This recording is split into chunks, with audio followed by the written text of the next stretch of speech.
Bonjour à tous et bienvenue à ma soutenance de Progimal. Dans le cadre de ma troisième année en DED numérique, j'ai fait un mémoire sur le thème du polar. Je me suis demandé en quoi le DED numérique allait faire évoluer le polar au-delà du livre.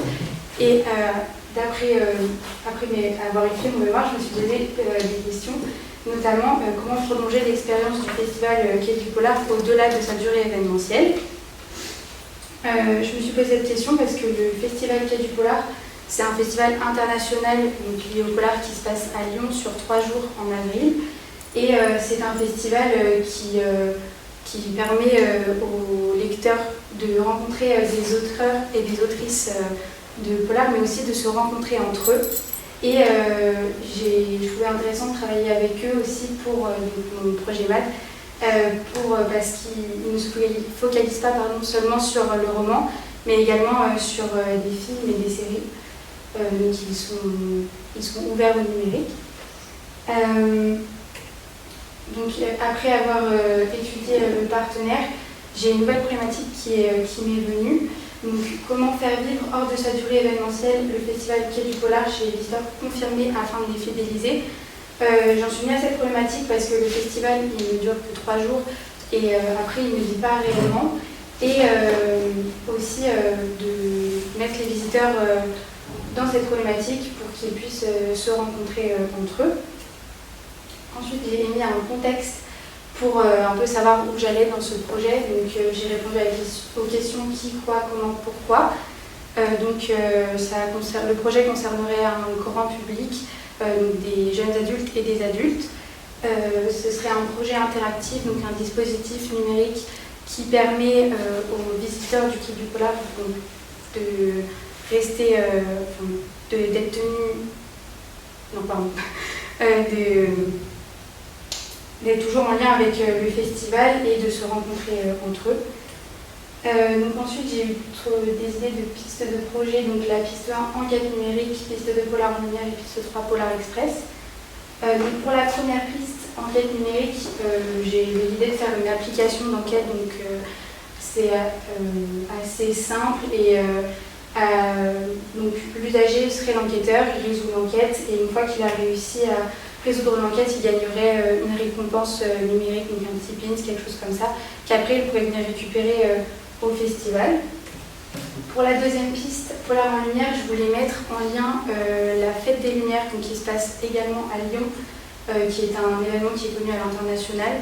Donc les mettre en lien pour que le festival soit un peu plus connu, qu'il y ait un peu plus de notoriété. Et donc pour cette piste-là, je voulais projeter sur les bâtiments de Lyon une enquête que le spectateur devrait regarder et il pourrait après sur son téléphone mettre les indices qu'il a trouvés dans les projections. Et pour la troisième piste, Polar Express, j'ai décidé de faire une application, un jeu mobile où ici les usagers pourraient être meurtriers mais également pourraient être enquêteurs et ils pourraient discuter via un chat. Donc là il y a un lien entre les utilisateurs plus que sur les 2 autres pistes. Donc voilà, c'est pour ça que j'ai décidé de partir sur cette piste-là. Donc ensuite j'ai mis un cahier des charges que je vais respecter. Donc je voulais créer une identité visuelle qui était cohérente avec celle du festival Quai du Polar pour qu'on voit le lien entre les deux, que soit une partie multijoueur, évidemment qu'il fallait transformer l'événement pour qu'il ne soit plus que ponctuel mais que ça devienne une expérience continue. Et aussi il y avait un budget à respecter, donc le budget moyen d'action culturelle qui est à peu près de 20 000 €. Vu que le festival Quai du Polar n'avait pas répondu au niveau budgétaire, j'ai décidé de partir sur ce budget-là. Ensuite, pour les scénarios d'usage de l'application, donc là pour le joueur enquêteur, donc les scénarios d'usage, vous pourrez les retrouver ici, après la présentation si vous voulez vous remettre dedans. Donc pour le joueur meurtrier, ici, l'utilisateur il va lancer l'application, ensuite il se rend compte qu'il est meurtrier, donc il a son rôle qui est attribué plus une localisation. Ensuite il doit se rendre à la localisation qu'on lui a donnée pour prendre des photos qui seront les indices pour les joueurs enquêteurs. Ensuite, il envoie l'indice et à la fin, il peut prendre part dans le chat de conversation. Donc, tous les rôles sont anonymes et il peut semer des mauvaises pistes pour les joueurs enquêteurs. Pour ce qui est du joueur enquêteur, lui, pareil, il va ouvrir l'application. Il va savoir qu'il est enquêteur avec aussi une localisation, parce que sur l'application, on aura tous les points de localisation sans savoir à qui ils appartiennent. Et c'est comme ça qu'après, l'utilisateur, en regardant les photos, peut se dire « Ah, le meurtrier est sûrement là, ou ici, parce que ça me rappelle quelque chose. » Voilà. Ensuite, donc après avoir étudié les indices, il peut en discuter sur le chat avec les autres joueurs.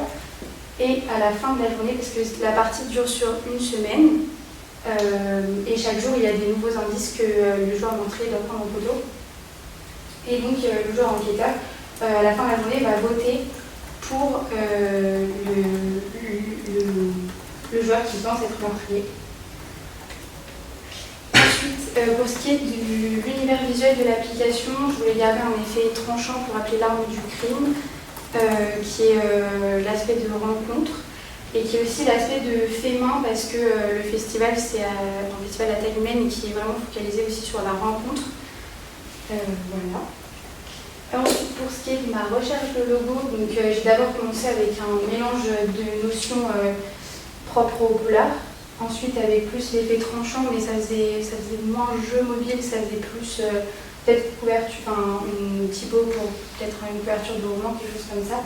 Et après, j'ai essayé avec des formes plus arrondies. Et je suis plus partie là-dessus. Et après, pour le pictogramme principal, j'ai gardé l'idée de celui du festival Quai du Polar, qui est un P avec une cible dedans. Donc là, j'ai gardé l'idée du P, mais j'ai changé l'archétype du polar, j'ai mis une loupe à la place qui représente un peu plus l'enquête. Ensuite, j'ai fait de la recherche colorimétrie et de composition, donc en incluant le P avec la loupe.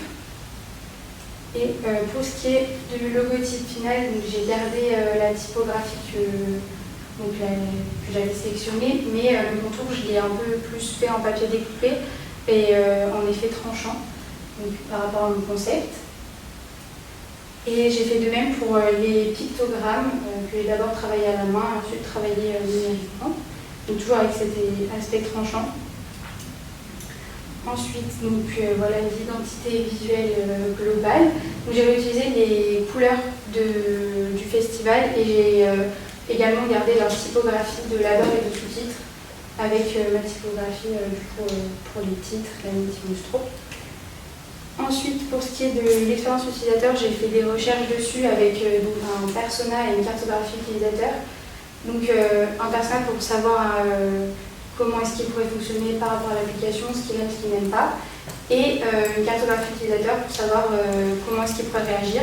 Donc là, j'ai imaginé que l'application existait déjà pour réaliser cette cartographie. Donc ce qu'il y a à retenir, c'est que mon persona Alban, c'est un habitué du festival, il utilise son téléphone au quotidien. Il aime découvrir de nouvelles choses, mais il ne va pas spécialement sur les réseaux sociaux.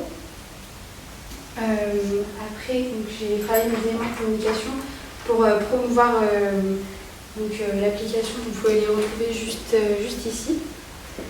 Donc j'ai d'abord créé l'affiche en effet papier découpé, parce que justement mon persona Alban ne va pas spécialement sur les réseaux sociaux, donc pour qu'il puisse la voir dans la rue. Donc j'ai gardé l'idée de montrer la ville de Lyon, car le jeu se joue là-bas, le téléphone, et qui est aussi toujours la patte de l'application et du festival. Ensuite, j'ai quand même fait une vidéo assez courte de 20-30 secondes sur les réseaux sociaux pour aller avec mon personnage qui est un peu plus jeune, Louisa, qui elle va sur les réseaux sociaux, et aussi parce que c'est vachement utilisé les réseaux, et donc voilà.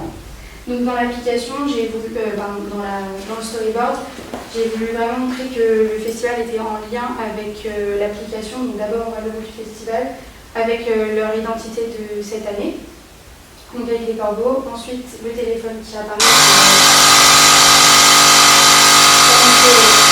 pour montrer l'application avec la mascotte qui en sort, le slogan qui l'écrase un peu comme la lampe Pixar, pour qu'après il soit dans l'écran comme l'utilisateur sera émergé dans l'application. Et à la fin on voit le logo de l'application. Et là, il y a une petite image clé qui est tout là. Voilà. Donc c'est en motion design. Ensuite, on va passer au zoning et à l'arborescence. Donc pour mon arborescence, pour la navigation, donc l'utilisateur doit d'abord se connecter, ensuite il arrive à l'accueil et voilà. Et après, une fois qu'il lance la partie, il y a le récit de l'histoire et après on arrive donc sur le jeu. Donc pour les zonings, là je vais présenter la page prise de notes, qui est une page pour les joueurs enquêteurs, parce que le joueur enquêteur a la page prise de notes et le joueur meurtrier a la page scan en plus. Et donc pour la page prise de notes, j'ai d'abord travaillé quelque chose d'assez simple, vraiment une note classique. Après j'ai voulu travailler plus des petits, un peu en effet post-it. Et à la fin je me suis dit autant faire vraiment un gros tableau d'enquête avec ensuite comment est-ce qu'on navigue dessus avec le menu en dessous et la vue vers le profil. Ensuite, pour les maquettes, donc pour mon application, on retrouve l'aspect papier découpé à peu près partout. Pareil, il y a un habillage de motifs avec la cible de mon logo que j'ai aussi retravaillé en papier découpé. Et donc, principalement, on retrouve vraiment la couleur du rouge avec des différentes nuances pour rappeler l'identité visuelle du festival. Ensuite, je vais vous montrer le prototype.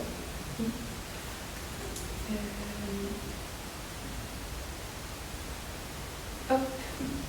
Donc là, je vais me glisser dans la peau de mon persona allemand qui vient de découvrir l'application. Donc, on lance l'application, on se connecte et ensuite là il arrive sur les différentes enquêtes, il pense plus partir sur cette affaire-là qui a l'air de l'intéresser. Donc là il arrive avec une petite image de l'enquête avec l'explicatif de ce qu'il se passe dedans. Ensuite il arrive sur la page parcours, donc sur cette page donc il y a un petit guide pour lui expliquer comment ça marche. Ensuite, un autre ici avec l'explication qui va aller sur la page scan et ensuite on lui explique comment faire. Donc il commence, hop, il prend la photo de ce qu'il devait prendre comme indice. Et après, il a une notification, on lui dit qu'il a reçu un message, donc il va sur les messages et donc il voit la discussion entre les différents usagers et ensuite il voit que cet utilisateur parle beaucoup, donc il se dit qu'il pourrait être une bonne cible et avec les indices qu'on lui a donnés, il se dit qu'il devrait sûrement être là. Ah pardon, j'ai zappé un truc, mais il y a une explication pour expliquer comment on utilise aussi la page plan, donc avec le crayon de notes. Là, on peut émettre l'hypothèse que cet usager-là pourrait être par exemple ici. Et voilà. Et ensuite, il retourne sur la page parcours, qui est juste là. Et donc, il dit de cliquer sur son profil, donc il continue. Il va voir son classement et il voit qu'il est premier car il a gagné la partie. Et voilà. Hop. Et après...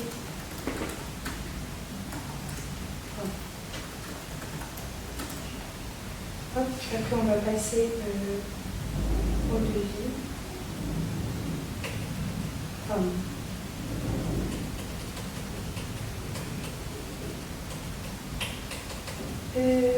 Voilà. Pour ce qui est du devis, pardon, pour le contretemps. J'ai respecté le budget qui était mis de base, donc à peu près 20 000 € avec un total de 16 835. Et je me suis payée en tarif par jour. Et pour conclure sur ce projet, c'est un projet que j'ai aimé faire parce que c'est un festival qui m'intéresse et que je connais parce que je viens de Lyon. Et c'est un thème, le polar en général, que j'apprécie beaucoup. Et pour ce qui est de ma poursuite d'études, j'aimerais partir en master en graphisme ou en numérique, avoir les résultats. Et pour ce qui est de l'application, j'aurais bien voulu faire quelques améliorations sur les illustrations. Je trouve qu'il aurait pu en avoir plus, notamment au niveau des tutos ou des explications.